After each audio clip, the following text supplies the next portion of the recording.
पाकिस्तान सारी दुनिया में कुदरती नज़ारों की रंगारंगी लिए हुए ज़मीनी सिलसिलों में से एक है।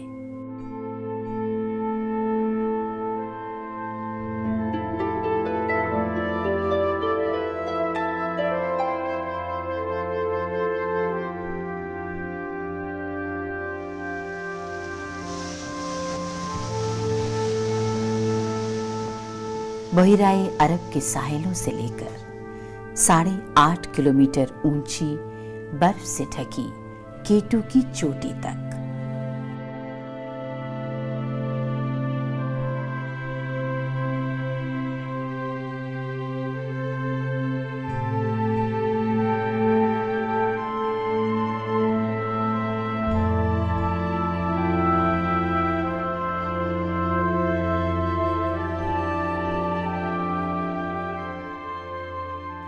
मुख्तलिफ किस्म के हयातियाती निज़ाम और हयाती माहौल से मालामाल होने की वजह से पाकिस्तान के इन दिलकश पहाड़ी सिलसिलों और समंदर के दरमियान हैरान कर देने वाली जंगली हयात परवरिश पा रही है।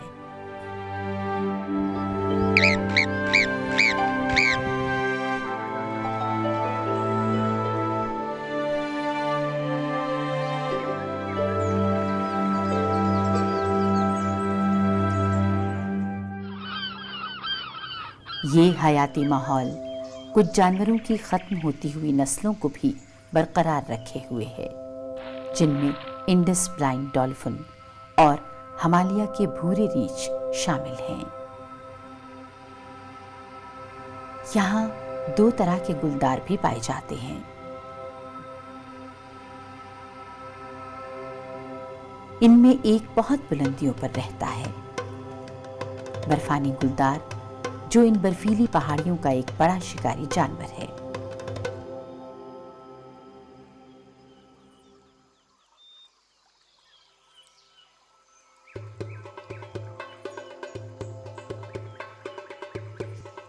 दूसरा एक आम गुलदार है जो मुल्क के दरमियानी पहाड़ी सिलसिलों से लेकर हिमालय पहाड़ों के दामन तक पाया जाता है।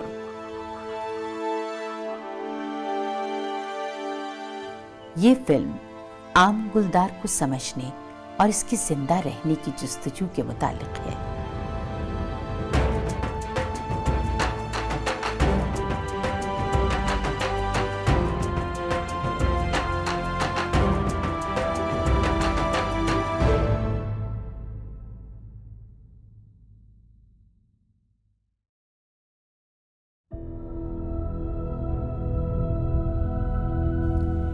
पाकिस्तान में इन कुदरती मनासिर वाले ज़मीनी सिलसिलों को बचाने के लिए हुकूमत ने मुल्क में 26 नेशनल पार्क बनाए हैं।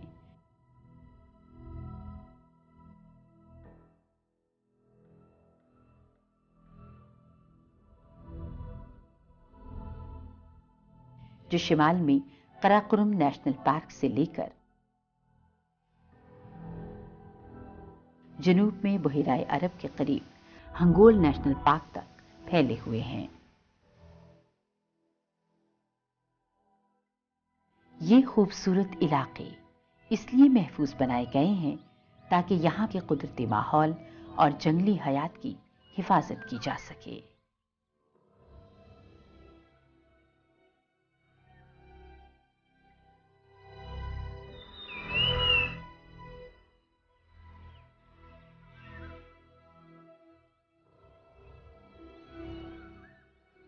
नेशनल पार्क इस खास इलाके को कहते हैं जिसके कुदरती माहौल को बचाने और महफूज रखने के लिए हदबंदी कर दी जाती है। लोग नेशनल पार्क में जंगली हयात और खूबसूरत मनाजिर देखने के लिए जाते हैं। तहकीक करने वाले जंगली हयात के मुतल्लिक मालूमात इकट्ठी करते और तहकीक करते हैं। इन इलाकों को आने वाली नस्लों के लिए महफूज बना दिया गया है ताकि वो इन नेशनल पार्क में इसी तरह लुत्फ़ अंदोज़ हों जिस तरह आज हम होते हैं। अयूबिया नेशनल पार्क गलियात के जंगलात की सबसे से भरपूर पहाड़ियों में वाक़ है। ये इलाका हिमालय के हयातियाती रकबे का मगरबी हिस्सा है जहां से दरियाए सिंध बहता है। अयूबिया को 1984 में नेशनल पार्क का दर्जा दिया गया। ये 33 मुरब्बा किलोमीटर रकबे पर फैला हुआ है।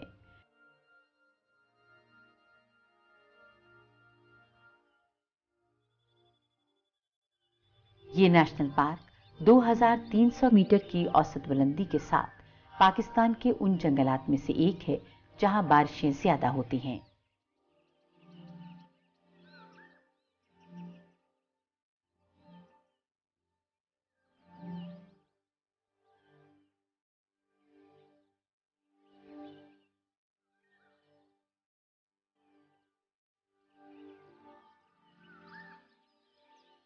इन पहाड़ों पर सालाना 2000 मिलीमीटर बारिश होती है।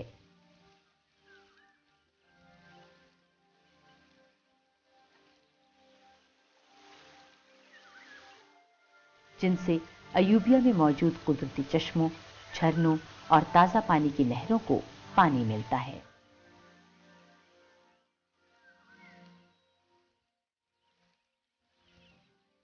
बारिश का कुछ पानी जंगल की सतह पर बहकर जमीन में जज्ब हो जाता है। बाकी पानी चट्टानों की दरारों में जाकर आबशारों और शफ्फाफ पानी के चश्मों की सूरत इख्तियार कर लेता है।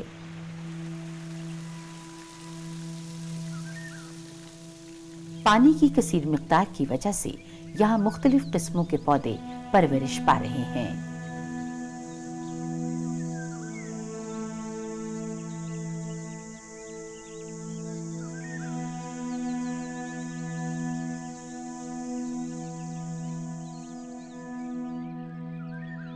जमीन पर उगने वाली घनी झाड़ियां और पौधे नायाब किस्मों के जानवरों और परिंदों के रहने की जगह हैं।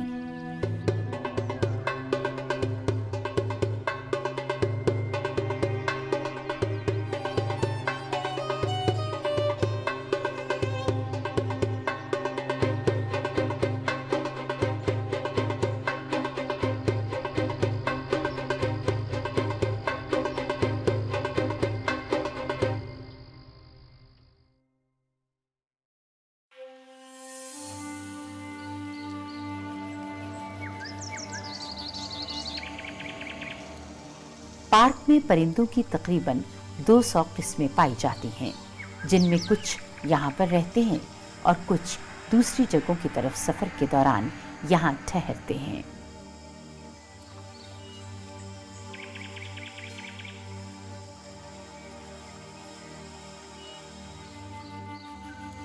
इस पार्क में पौधों की 757 किस्में पाई जाती हैं।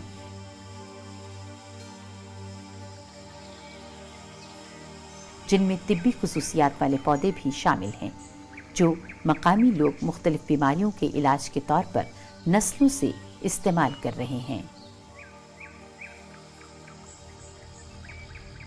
यहाँ रेंगने वाले जानवरों की तकरीबन 90 किस्में पाई जाती हैं।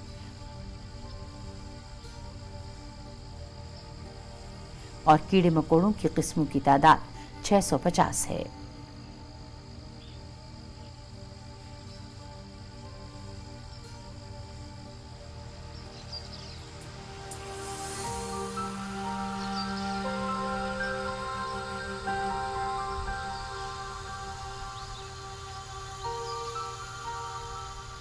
यहाँ तकरीबन 31 किस्मों के दूध पिलाने वाले जानवर रहते हैं, जिनमें भूरा बंदर, न्योले की नस्ल का पीली गर्दन वाला जानवर, गुलदार बिल्ली, हिंदी सह और सुर्ख लोमड़ी शामिल हैं।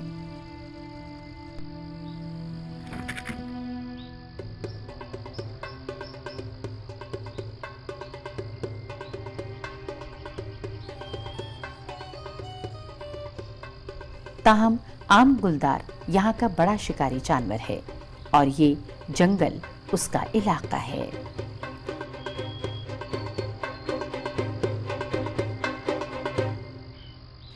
गुलदार अकेला रहने वाला जानवर है, जो एक बड़े इलाके में रहता है और अपने इलाके की निशानदेही जमीन खोदकर, पेशाब करके, एक खास महक छोड़कर और दरख्तों को अपने पंजों से खुरचकर करता है।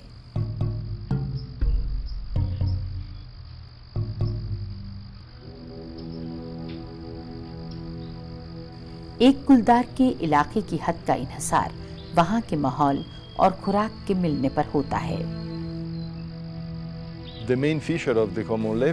गुलदार की एक बड़ी खुसूसियत उसका खुद को हर तरह के माहौल में ढाल लेना है।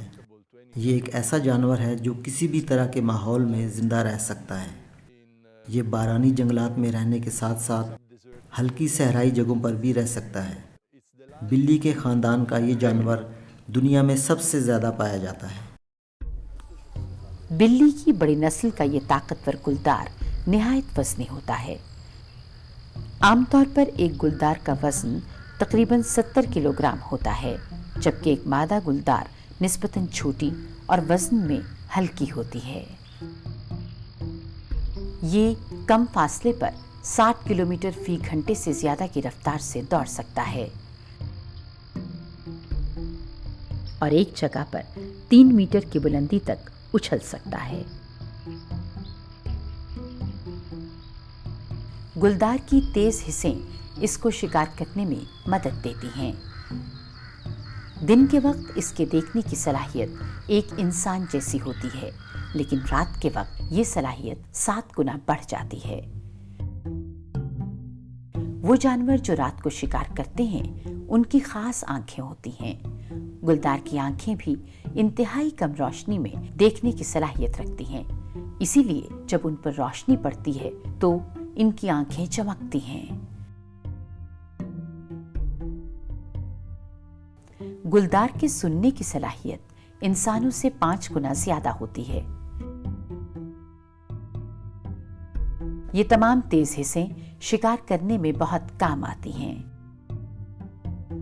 गुलदार की निशान वाली खाल इसे इर्द गिर्द के माहौल में अच्छी तरह छुपने में मदद देती है, जबकि इसकी लंबी दुम इसको तवाज़ुन बरकरार रखने में मदद देती है। इंतहाई ताकतवर होने के बावजूद गुलदार छुपकर अपना शिकार करता है। ये झाड़ियों में दबे पांव चलता हुआ अपने शिकार के इंतहाई करीब पहुंचकर उसे दबोच लेता है। शिकार को गर्दन से पकड़कर उसका सांस घूंटकर मारना गुलदार के शिकार करने का तरीका है। फिर ये अपने शिकार को घसीटकर दरख्त या घनी झाड़ियों में ले जाकर उसे खाता है। पहले गुलदार को बहुत शिकार मिलता था, मगर अब शिकार का मिलना मुश्किल से मुश्किल तर होता जा रहा है। स्लेटी रंग वाला गुराल और मुश्की हिरन गुलदार की खुराक का अहम हिस्सा है, जो एक इत्तला के मुताबिक इस इलाके से ख़त्म हो गए हैं। अमूमन गुलदार पहाड़ी बकरियों, हरन, बंदरों और कभी कभी कुत्तों का भी शिकार करता है, लेकिन जिंदा रहने के लिए ये जंगली चूहों से लेकर परिंदों तक का शिकार कर लेता है। फितरतन गुलदार एक तन्हाई पसंद जानवर है। मिलाप का मौसम गुलदार को मादा के करीब लाता है। इस दौरान ये मादा के साथ रहता है। एक गुलदार कई मादा गुलदार के साथ रह सकता है। गुलदार के बच्चे आमतौर पर गारों में छुपे रहते हैं और उनकी मां बाकायदगी से उन्हें घुमाती रहती है। बच्चे 2 साल तक मां के साथ रहते हैं। इसके बाद उनको अपने अपने इलाके चुनने होते हैं।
Man is a very recent event. इंसान तकरीबन 1 लाख साल पहले की पैदावार है, जबकि हमारे इर्द गिर्द रहने वाले बहुत से जानवर, जिनमें गुलदार भी शामिल है, इंसानों से भी लाखों साल पहले मौजूद थे। इसलिए ये तवक्को की जाती है कि इंसान की वजह से ज़्यादा नुकसान नहीं हुआ।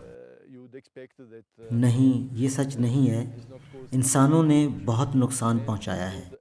शायद ये वो निज़ाम है जिसने न सिर्फ फितरत के हयातियाती तवाज़ुन को ख़राब किया है, बल्कि जंगल के माहौल और इसमें रहने वाली जंगली हयात को भी नुकसान पहुंचाया है।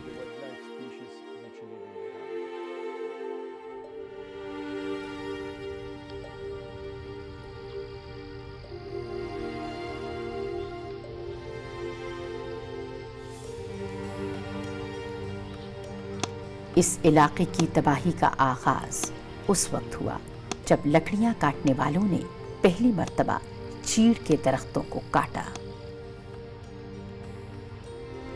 शुरू में ये एक छोटी सी कटाई थी जो जल्द ही इतनी बढ़ गई कि इस इलाके के कुदरती वसाइल पर बहुत बोझ पड़ गया।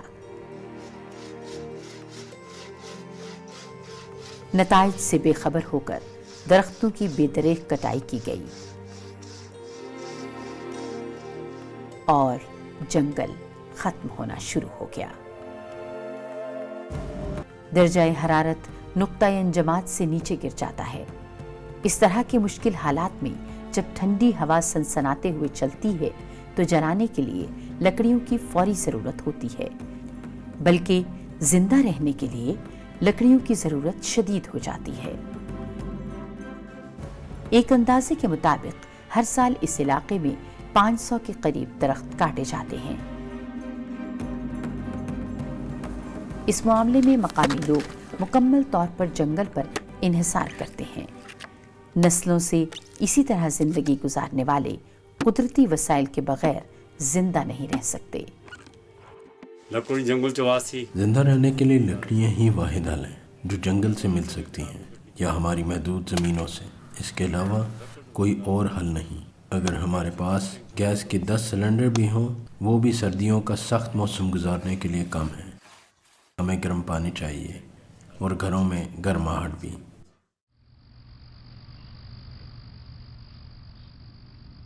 जंगल को मुसलसल नुकसान पहुंचाया जा रहा है। जैसे जैसे लकड़ियां काटी जा रही हैं,